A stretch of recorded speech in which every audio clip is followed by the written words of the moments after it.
Om Namo Bhagavate Vasudeva.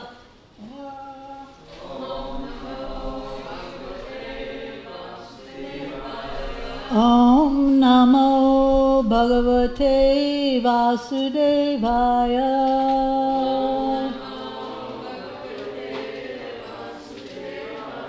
Om Namo Bhagavate Vasudevaya.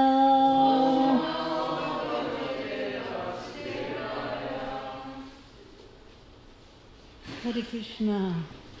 As Charatma mentioned, that challenging times for our mind when we're so used to things going on in a certain way, and now things aren't the way they always are, and it can be a little disturbing to the mind. So I thought I'd discuss a little bit about the mind, what we can do to help control it, and how to utilize the mind and intelligence to become transcendental to everything and to be very peaceful.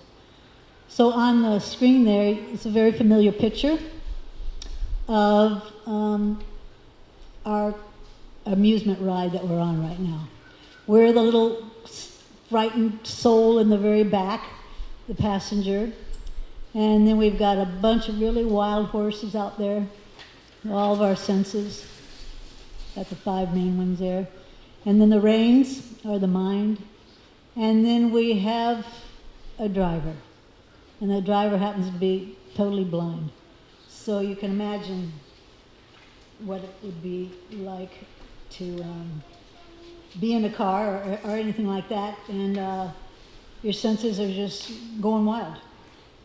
I used to have horses, actually, when I was a kid, and I would take them out, and it was always a little difficult to control them. But then when they wanted to go back to the barn, there was nothing you could do to hold them back. Nothing. You could rip their mouth apart. You could pull as hard as you wanted on those reins, but they knew what they wanted to do, and they were back to the barn. So this is we've got a lot of those busy senses, those very stubborn senses. That's what the body is made of, and we're busy all the time. Our senses are totally being absorbed in millions of things, bombarded by so many things. And even in our dreams, I woke up the other morning, I was exhausted because I had this dream that was just so filled with everything you could think of. And I was just, I felt like I hadn't gone to sleep. I felt like I'd been in a wrestling match or something. So busy, busy, busy. And very intense because if the intelligence is not dictating to the mind what to do, what not to do, what direction to go, where not to go, then we're going to have a very uncontrolled situation. When we were in Atlanta one time with the girls, we usually had the marathon at Christmas time, and one girl had to get to the airport to go home for Christmas, so it happened to be, sleet and hail and ice and everything. And the airport in Atlanta is not too far from the temple, but I said, well, she's got to go. All right, I'll go. And I got there somehow and dropped her off, but on the way back, I was only going 10 miles an hour because there was hardly anyone on the streets. No one was stupid like I was. And then, but there was a couple of cars on the highway, and someone, came real close, and I had no control whatsoever. The car ran into somebody. It was a strange feeling not to have any control whatsoever. And that's what it's like for the poor soul. We're in this body and we're being dragged. We're doing things we don't want to do, and we're taken for a so-called joyride. So we always hear that the mind can be your enemy, or it can be your friend. It can drag you lifetime after lifetime for these rides, or if you choose, you can have it be liberating for you, where you can actually get free from all these bondages that you get to these material things, and you can successfully conquer over and make your mind a friend and become transcendental. So we're going to look at chapter 6, which deals a lot with the mind. Of course, this talks a lot about yoga, And this is definitely the yoga of the mind and much more. So if we look at 625, we can read that verse. It says, gradually,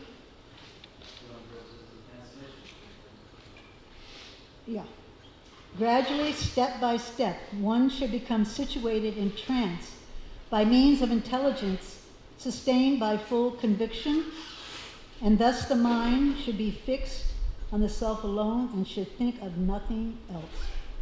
Purport by Srila Prabhupada. By proper conviction and intelligence, one should gradually cease sense activities. This is called Prachihara. The mind, being controlled by conviction, meditation, and cessation from the senses, should be situated in trance or samadhi.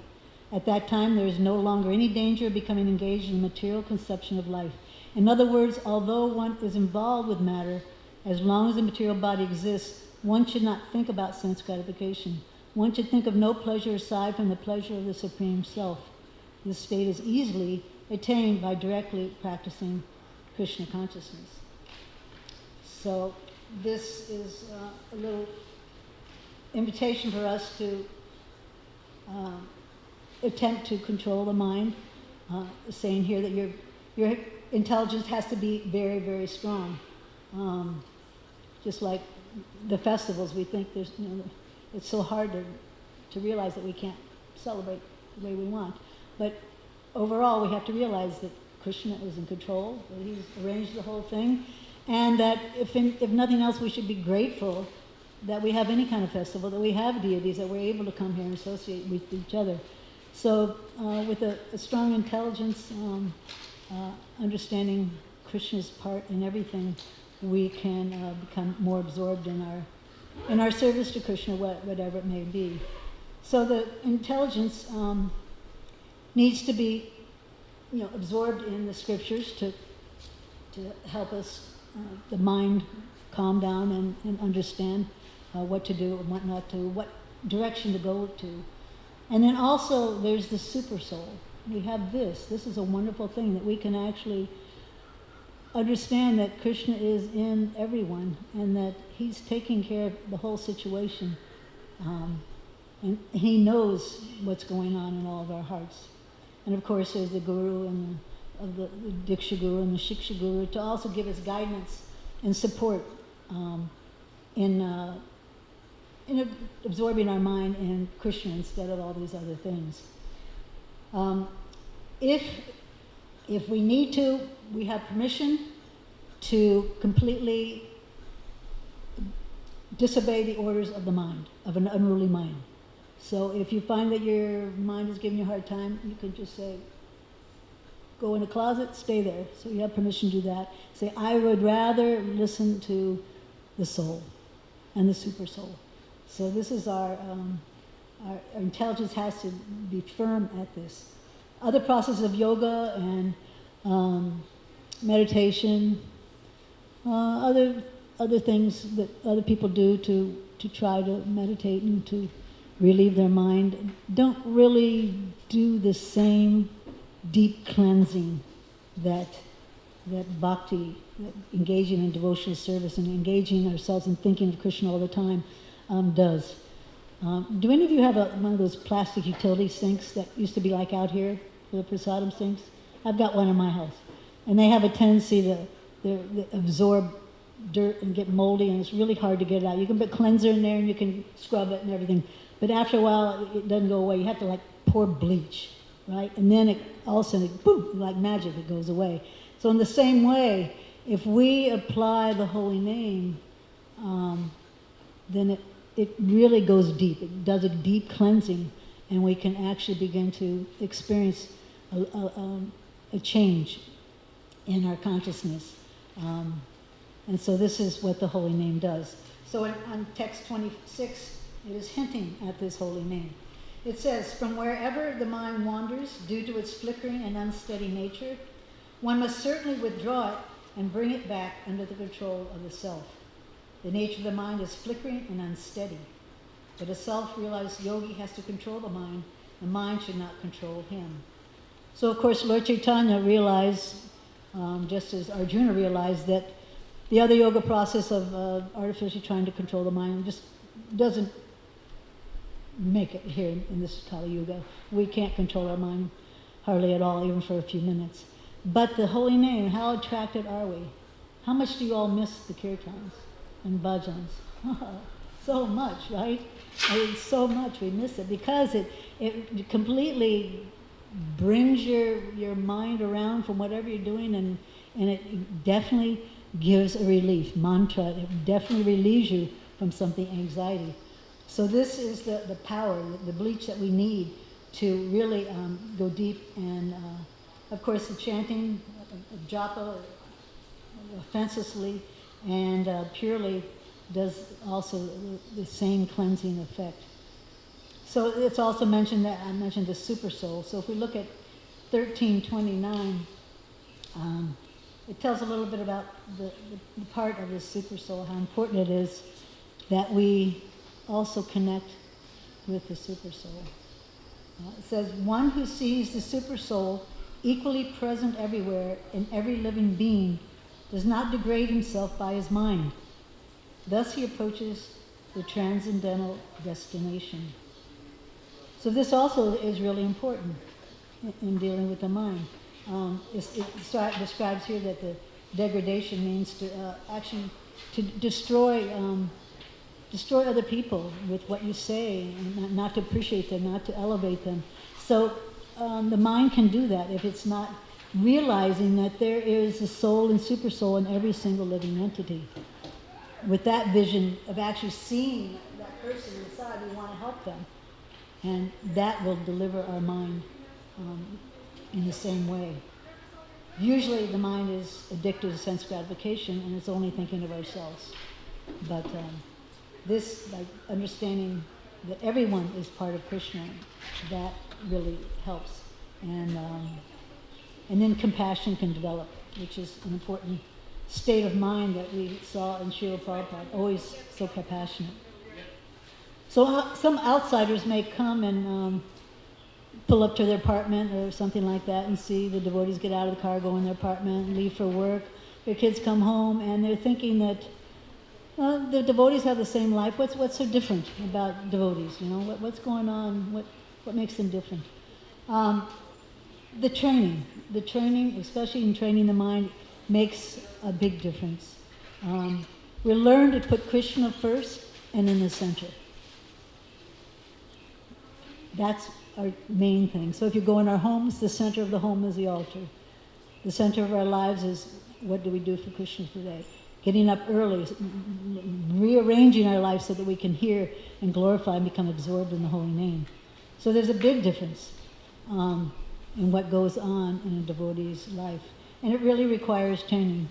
I had an opportunity to train somebody a little bit about how to offer food and a little bit about how not to taste and smell it and things like that. And it's new to us because we have a tendency to just think of how we normally do things and enjoy sense gratification. And a little success was there, I think. And the other day during the festival, someone gave me Prabhupada's garland off of him. And so I put it on, and I was walking around, and I saw this person, and they go, wow. And I say, here, take it, and put it on. He goes, oh, but can I smell it? You know? So it makes a difference. And therefore, we get trained, and this helps us. Because there are some austerities of the mind. If we go to chapter 17, text 16, it talks about the austerities of the mind. And so let's read that.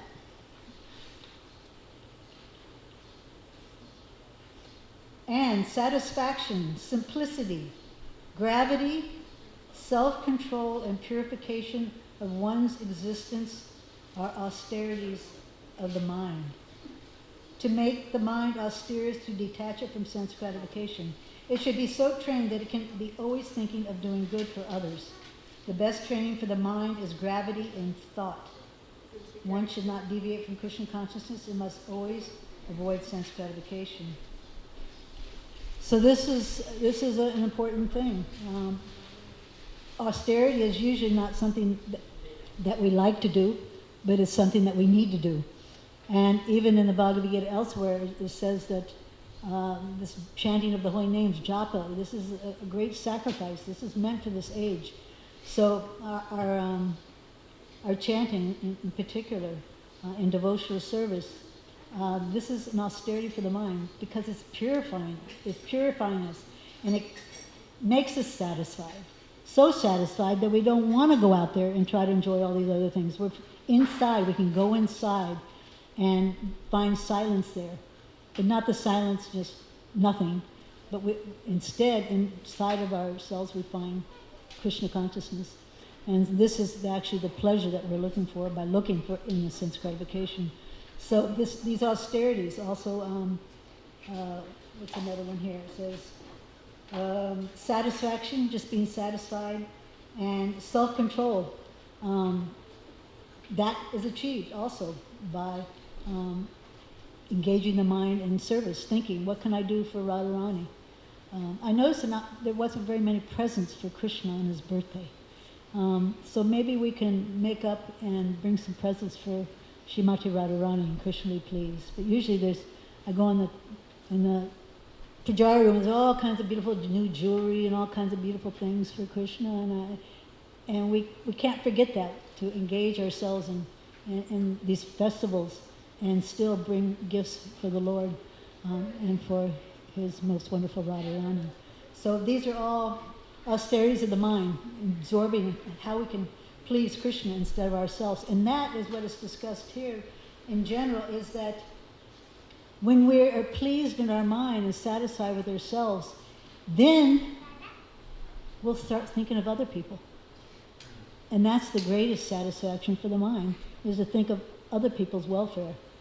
I know that sometimes when I'm really anxiety or some weird thing happens, something great distress or anything like that, I would just say, I hope someone invites me to go to a preaching program, or I hope I get a nice letter on Krishna.com or something to preach. Because immediately when someone says, can you tell me about Krishna? You're off on a different transcendental airway. You just leave. You leave the material existence when you're talking about Krishna, when you're preaching, when you're helping others to find Krishna. You're just gone. You're just in the spiritual world. And all your other problems, you forget your other problems, and you just, if they're there, they're insignificant. The most important thing is that I help this person. Because I know that if they become Krishna conscious, they too will learn this art of transcendence, which is so important. We really need to learn this art of transcendence. And it's hard. It's hard to control the mind. We have to be with it 24 hours a day. And it's not an easy thing to do. But if we don't, then the results are that we become very embarrassed. We think with this body, and then we surrender to this body and the senses. In the Miami Beach Hotel, I had a little girl's ashram on the 5th floor, and I could look right down into the hotel next to me. And Miami Beach was known as the Changing Bodies exhibit, because you would see all different age, especially the tail end of life, you'd see the old people come there, especially from the north. And they would go out there in their 70, 80, 90-year-old bodies and get tan as they could get, and they would put on their red lipstick at night and their heels and their tight dresses at 80 and 90 years old, and go and play shuffleboard and dance and try to have a really good time. It was embarrassing watching this, because you thought, come on, give up, will you? And it's like you're beyond hope. But still, that even to the time of death, it's embarrassing. You just want to enjoy. I know Prabhupada was in tears when he said, what are those people doing out there on those fields? And they were playing golf. And said, they're so old. What do you do? Hit the ball, And they described how you hit the ball in a little hole. And Prabhupada just said, this is not what you do with your mind and intelligence in human form, especially in the later years. This is the time to get control of the senses and to engage in Krishna consciousness, and become very serious about your spiritual life, not serious about extending your sense gratification to the very end. So there's an example, a very nice example in the Chaitanya Charitamrita of the very opposite, flip side of this whole thing of engaging the mind. And this is how to perfect the engagement of your mind. It's CC, Majalilas, 21:107. And this is the perfection of the mind's engagement. So this is a translation. It's really beautiful. It's a whole different picture. Because it says,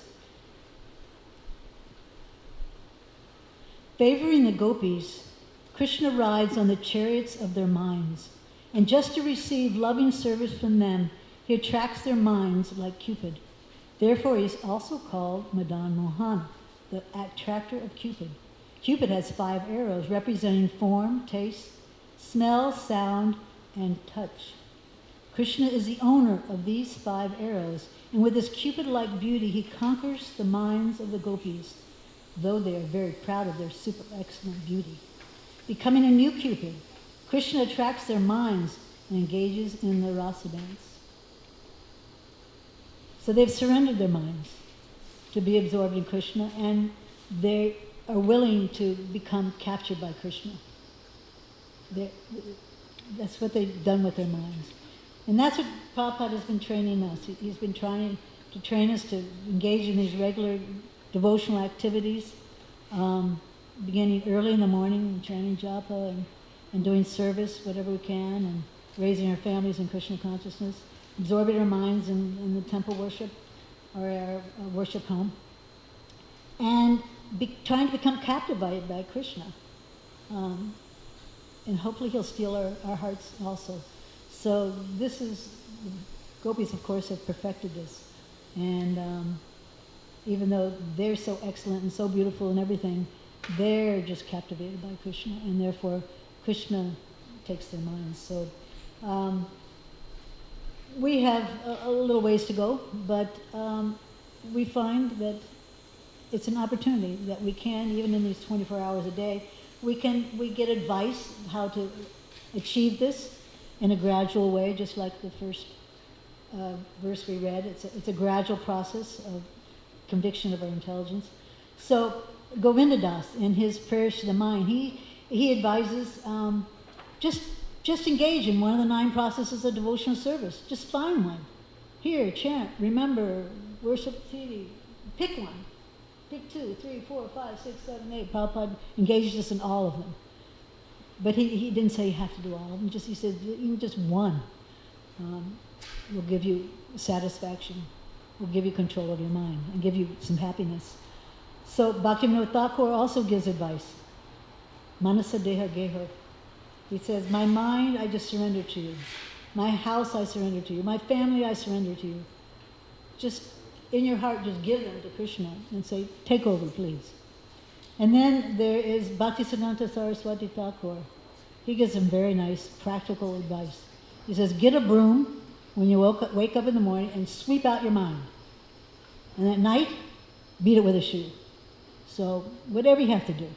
And of course, Srila Prabhupada, he gave us advice to, in our spare time, that's when the mind, what's the devil, the mind...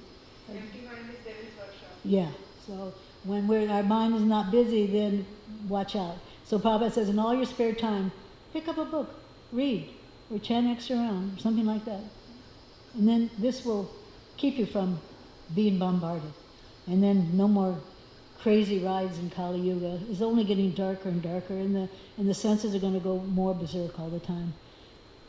So I've been reading in my reading at night about Ajamil, and he had a problem. He was raised very nicely. He really had together. He had good training, but his intelligence got a little bit loosened up, and his mind caught hold of prostitute enjoying with somebody, and he lost it so quickly. Papa says it's like a razor's edge that we're on here in this material world. And it doesn't take much for us to go off.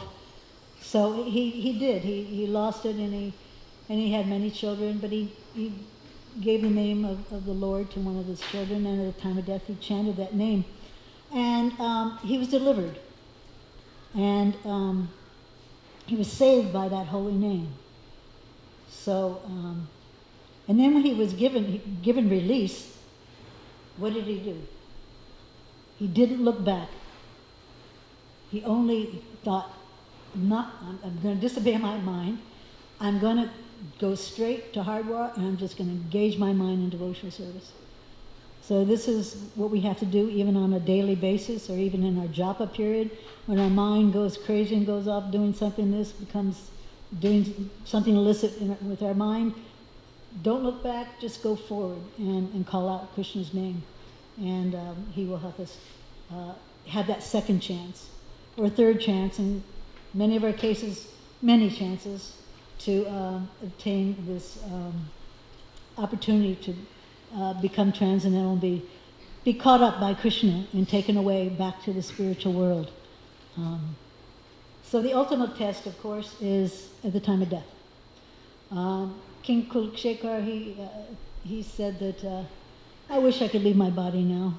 I've got it together. I'm sitting in front of the deities right now. And I'm thinking of Krishna, I'm preaching, and I wish you'd just take me now. And then I had the best of hopes. I'm sitting right next to Prabhupada. But the tests are a little bit stronger than that. And it can be a little scary. Sometimes we're thinking that old age, oh boy, there's dementia, there's all kinds of things, the mind and the senses and the intelligence might not be strong, and I might not have it together. So what to do? We're reminded elsewhere in the Bhagavad Gita, which verse is it? I don't know. That it says that you have your gross body and your subtle body, but beyond that, you aren't that material body. You aren't that subtle body. You're the soul. So although we're talking about the intelligence in the soul and how to deal with it and how to use it, we're not those things. We're that little soul in the back being driven around. So what we have to do is utilize the advantage of Bhakti Yoga, this highest yoga system, to really delve into the heart and utilize the intelligence and the mind and all these things to make the heart a temple. That doesn't go away. The soul is there, and the super soul is there to the time of death. And so we have to somehow or other decorate the heart with the 9 processes of devotional service, and we have to make it a wonderful, beautiful consciousness, all the atmosphere, just a wonderful consciousness of service attitude. And then we have to play beautiful music. We have to sing the holy names inside all the time. I know that some people that I work with, I'm sure they're complaining that I don't chant all the time while I'm working, but I do a lot of things where I really have to concentrate, and I'm sorry about that. But inside, I find that I'm actually chanting. All of a sudden, the tunes are they just roll inside you after you chant for so many years. They're just there on the tip of your tongue. You're either singing or chanting, or even you're saying Gayatri all during the day. These things are just there. So because they're in the heart, we've planted them in the heart. When Lakshmani had her stroke in the ashram, people came by and people said, "Can you know where you are? You know who you are? You know the President of the United States? You know what country you're in?" No. I said, "Can you chant Hare Krishna, Hare Krishna, Hare Krishna, Krishna Krishna?" I got the whole mantra right. So, yes, these things all are for our benefit, and so we should not, be disturbed. That gradually, this is all going to our heart, and we have to make it really quality. And then what happens is that we get this, what you call HD, high definition. You get a TV that has really high definition. And at the time of death, we're going to see Krishna. We're going to hear Krishna. Even beforehand, if we really concentrate and go inside, and take to this process of purification, Prabhupada says we can hear and see Krishna even in this material body. And the proof is that there's one devotee, mother of one of my ashram teachers, who got a brain tumor, couldn't see, couldn't do, she was leaving her body, and her relatives came and said, she pretended like she couldn't talk or understand or conscious, and so she didn't want to be around a karmic, anyone that wasn't a devotee. And then then somehow or other, a conversation, someone was saying something, and she replied that, I'm fixing Krishna's lunch bag every day. And so she was actually, she was that deeply engaged in the soul, in her heart, with Krishna. So this is a reality. Krishna consciousness can happen to any one of us. It happened to Ajamil, happens to so many people. So we have to feed Krishna nicely in our hearts. We have to feed him with all these wonderful processes of devotional service. Srila Prabhupada once mentioned that if you want to get rid of an unwanted guest, just don't feed them, and then they go away. So the best thing to do is to feed Krishna 24 hours a day with the holy name. And then Krishna will even come and feed us. Just like Bilman Thakur. He was just sitting there, and Krishna came every day with milk, right? And then Madhavinda Puri. Krishna stole and stole the milk, the sweet milk for him. So when Krishna's really pleased of us feeding him all that we have in our hearts, and praying Prabhupada to do all the rest, which is probably a lot, then he will deliver us, and we can transcend and be able to handle all these trivial little things that are going on in our lives, and we can realize that the most important thing we have right now, that the priority is, no matter what's going on in the material world, is that we take serious this bhakti yoga. It's the highest yoga. It will link us to Krishna. All the other yogas are just gradual processes. So we're very lucky. It's an active yoga. We can do so many things for Krishna, and this will help keep our mind very busy in Krishna's business. So maybe someone has some other guidance they can give about the mind. Most of the people don't even know what's the difference between mind and the self, the soul. They think mind, they identify mind as the self. What is your suggestion for them? Yeah, a lot of people think the intelligence is also situated in the heart, or that we are the intelligence. You have to get a higher taste. You have to utilize the mind and the intelligence and get that higher taste by stepping up off the mental platform. Just like even in japa, we can be on the mental platform the whole time and not be hearing. So the most important thing is that we step up and enter into our ears a spiritual sound vibration, which will free us from that mental platform. So it's a determination we have to have, that, especially in japa, which is such an important part of our day in molding our consciousness, that we just don't listen to the mind. We just listen to the holy name, and we take it to our heart. We don't let it settle in the intelligence. We don't let it settle anywhere else except for in the heart. And that's a workout. It's takes a lifetime or 2 or 3. So we have to learn to hear from Krishna, hear Krishna in our heart, and beg the mind and intelligence to cooperate. But after you do, when you get a higher taste, you realize that the mental platform and intellectual platform, if it's pure, then it's enlivening and it's elevating. But the real transcendence of the soul, that's our spiritual greatest pleasure.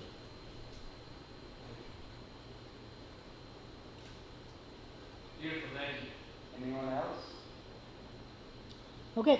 Jai Shri Baba ki jai. Bhakti Yoga ki jai.